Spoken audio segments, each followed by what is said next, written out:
Had cleaned, had been cleaning. What's the difference? Part 2. Hi! Welcome to my channel, English Grammar Lessons, Bisaya Edition. Ako si Teacher Maya and I'm inviting you to subscribe to my YouTube channel, follow my Facebook page, like my videos, and share them with others para mas daghan ang magkaton og English grammar lessons nga binisaya ang leksyon. Daghan kayong salamat! Before to mag-start sa atong lesson for this video, let's say a little prayer first for the homeless.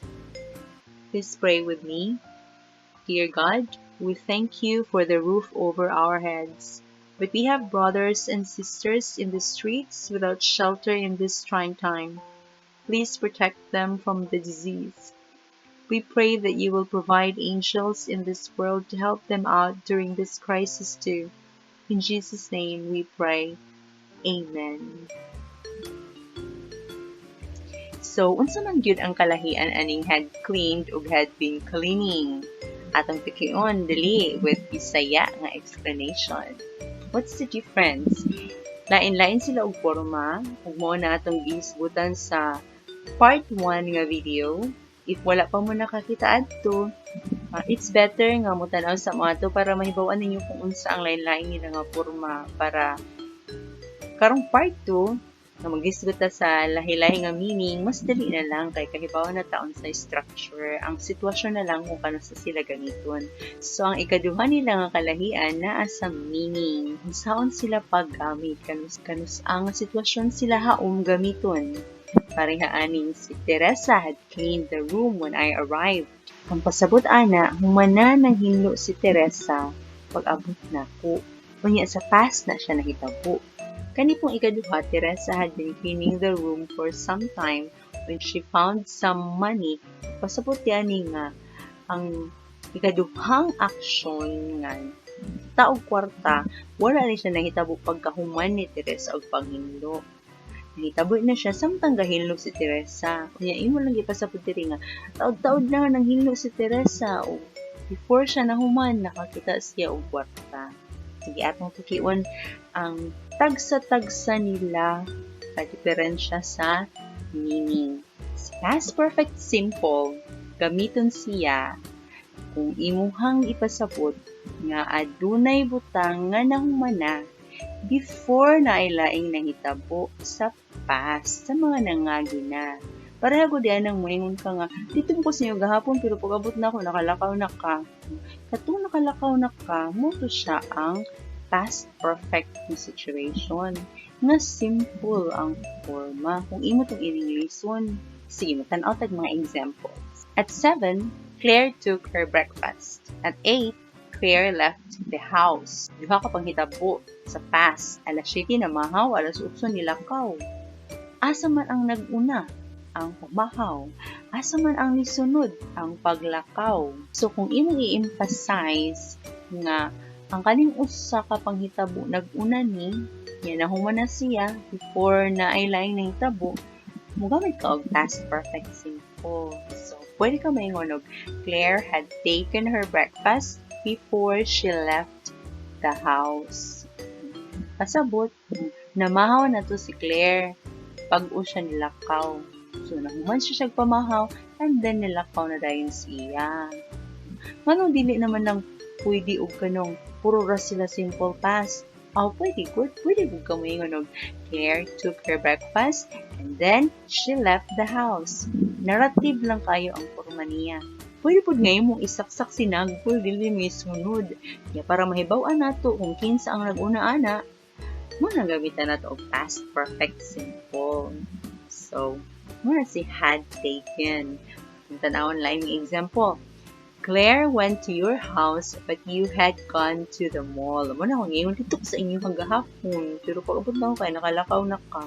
And Claire followed you to the mall but you had already left when she arrived. Oh my gosh. Dili tadhana. Sunod si Claire ni mo, dadala siya adto sa mall. Pero wala na pud ka sa mall. Asa na pud ka ha? take note, akong gi-highlight din haon na I already. May kaning word nga already, usually gamiton ni siya sa mga perfect tenses. Bisag sa present perfect. Okay, ni-emphasize mo gud siya nga nahuman na. Mubagay siya sa meaning. Another, Claire went to the cinema, but the show had already started when she arrived. Pagkalimanas cute ni Claire. Biya naman siya, tanaw na lang siya sini sa mall. Wa pa man ay COVID aning panahon na. Pero pag sud niya, nagsugod na, tunga-tunga na. And napod see already to emphasize nga, nagsugod na, human na. Si Claire gihapon. Claire offered her friend some snacks. He refused because he had just taken his lunch. Bago pa siya naniud to. Una ning nahitabo, naniud to siya, niya, nagkita sila ni Claire, ni-offer si Claire og snack. Pero nibalibad siya, kay human na siya og paniud to. Just, butang na itong just, gamitin ko ding just nga word, typically sa mga perfect tenses, bisan o present mga perfect tense, to emphasize nga, pag-ulang jud, ulang na human. Pare-pareho ni already, pero si already, pwede og taod-taod na, basta kay human na, pero si just, bag-ulang jud, just now, just recently. Another example, para makuha pa dyan na to, Claire went to the airport. Biyahe na si Claire. She had already bought her ticket when the flight was cancelled. Pagkadimala si Claire. So we use past perfect simple to emphasize nga kaning butang nga humanan ni before na ay laing nahitabo. Muna siya ang gamit ni past perfect simple. How about si continuous? Gamiton siya when we talk about results of things going on in the past. Pari-pariha lang ni present perfect continuous. Maghisgot ka og unsay makuha ni mga resulta sa ongoing activity, pero sa past time lang ni siya. O gamiton po din siya kung maghisgot ka og mga butang nga nagpadayon sa sulod sa pipila ka oras, kunya sa wa pa na nahuman ng panahon na nailain nga nahitabo. Sige, atong tukion ha. Example ko, ang imong hisutan na ay resulta nga makita tungod sa activity nga nahitabo sa past. Kani, when I arrived yesterday, the house was a mess. Pag-abot na ko sa balay gahapon, kubot ka ang balay. Nagdagandagan ang duha na ako kabatang laki. They had been playing. Nagdagandagan sila, meaning nagduwa pa sila. Pero, gubot kaayo ang balay. Kaning kagubot sa balay, nakuha ni sa ilahang mga pagkiat-kiat kaya nagduwa man sila. Taod-taod na silang nagduwa, niya, sa ilang pagduwa-duwa, nagkagubot ang balay. Pag-abot na kuha pa sila na humagduwa, pero nakita na ako nga nagkagubot ang balay. So, a result of things going on in the past. Another, it was bright and sunny when I went to town yesterday, but the ground there was wet. It had been raining there. Niyadto ko sa lungsod, nindot kayo ang panahon dito, pero ang yuta basa. Basa yun ang tibuok yuta. So nakita na ko nga, kani nag-uwan yun ni. Wala na nag-uwan pag abot na ako. Pero ang ako nakita nga resulta, ang kabasa, tungod to sa uwan, tungod to sa going on nga activity sa past. Going on mo lang mag-uwan, di ba na makawas sa mabundak ni human. Pataod-taoran pag mo ng uwan. Muna, tungod sa going on nga activity, nabasa ang yuta. Bisan pa og, nindot na ang panahon, nakita pa na ko ang resulta. Nahitabo ni siya gahapon sa past. Muna si past perfect continuous kung mo-focus ka nga na ay resulta nga nahitabo sa going on nga activity sa past. Pwede po siya mo emphasize na naibutang nga nahitabo for a period of time. Sulod sa pipila ka higayon. Yung emphasize na taod-taod yun to or kadali ra jud to. Before na nahuman, nailaing nahitabo. Muna sa past perfect continuous, imong i-emphasize. Pare-pareha ra ba ni sila sa past continuous nga going on and then something else happened. Pero sa Simple nga past continuous, kung dili perfect, di man mo niya emphasize ang period of time. Ang iyang emphasize nga punto ra anang takna ara. Pero kaning past perfect, iyang ikon nga nagsugod aning panahon na unya ni dagan og pipila pa ka minuto, pipila ka oras ayun lain nahitabo. Si past nga simple continuous kay anang taknaan na lain nahitabo. Nasa lahi nga diferensya gamay no. Siguro ako nang i-discuss in hang difference sa lahi nga video in the future. Bitan-awon nila to bigon sa example. I had been waiting for my friend for an hour. I-emphasize di mo nga, taod-taod na, sa kauras na ko nagpaabot niya. Samtang gapaabot ko niya, nga ni daga na sa kauras, nanawag siya o i-cancel niya ang among appointment pagkaway batasan. Something was going on for some time, for a period of time, and then something else happened. Another example. We had been watching our favorite TV show for some time when suddenly the electricity went off. Imod ba sa, taod-taod na may atong nagtanaw, niya nikalit o brown out, pagkaway batasan sa kuryente. Lami na kaya mong tanaw-tanaw sa amo ang favorite nga show. Taod-taod na ming gatanaw, thrilling na siguro, tayo ni brown out. Talk about something was going on for a period of time. Taod-taod na to. Dayon, another thing happened in the past. Kevin finally got the guts to ask her out yesterday. He had been planning it for a long time. Mugid i-emphasize nga taod-taod na yun ni siya nga sige plano, and finally nagka-guts na yun siya nga ingnon ang babae nga mag-date sila for a period of time. Diya po na yun, long time gagayon, padayon. Dugay na gid kaayong giplano ni Kevin nga iyahan na siyang ias para mag-date sila. Niya gahapon ra gid niya na ingnon. Mao na siya. Atay compare ha. Teresa had already cleaned the house when her mother arrived. Pero Teresa had been cleaning the house for an hour when she found her lost earring. Di ba lahi na sila? Sa first sentence, ang imong gipasabot nga na humana ang usa ka action before nailayang action hitabo.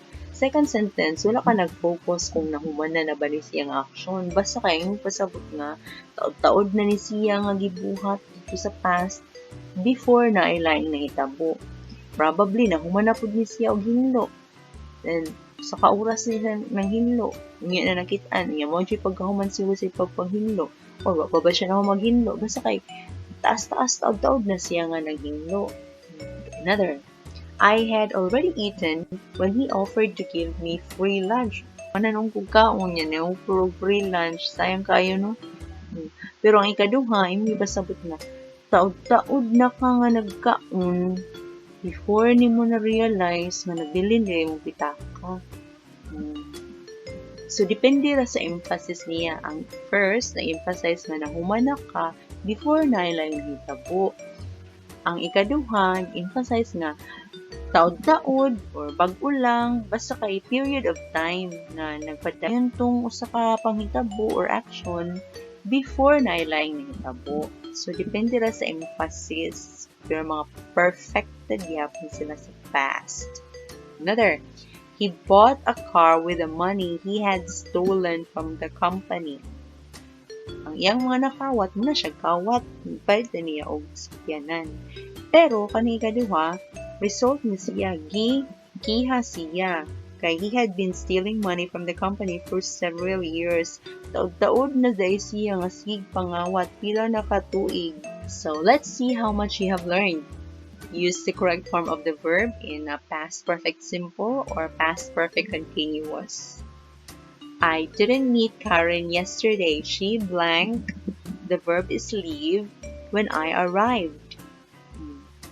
Unsa kay saktong gamiton ani ang simple, ang past perfect, or ang continuous? Okay, check. She had left. Okay. Na, imo emphasis na human na nahitabo. before na laing nahitabo. So we use the simple. Kani, Dad was very tired when he came home. He blank work ang verb hard all day.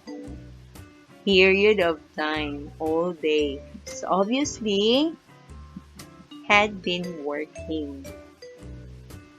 Another.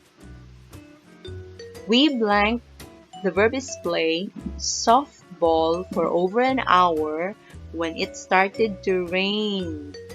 Obviously, na a period of time for over an hour, so had been playing. Another. When I saw my friend, she looked very sad and her eyes were swollen. She blank ang perfect cry. Unsa man ni siya? Had been crying. Kay nakita pa sa result, wala siya nag-cry maybe. Pero, masulubong din siya panagway niya. Medyo nihuboy ang mata mo. Dito kay naghilak din siya. Gikan. Another. My sister didn't go with us to the cinema. She blanked the film we planned to watch. Sabot, she had seen. Pwede na butangag already. Nahuman na mangod siya di ay tanaw. Sumoto ang kalahian ni simple o ni continuous nga past perfect kung maghisgot ta og ano sa silang sitwasyon gamiton. I hope nga namin nakatunan karon sa atong leksyon tungkol sa past perfect na tense. Daghan kayong salamat sa inyong pagpaminaw. Until next time, bye-bye!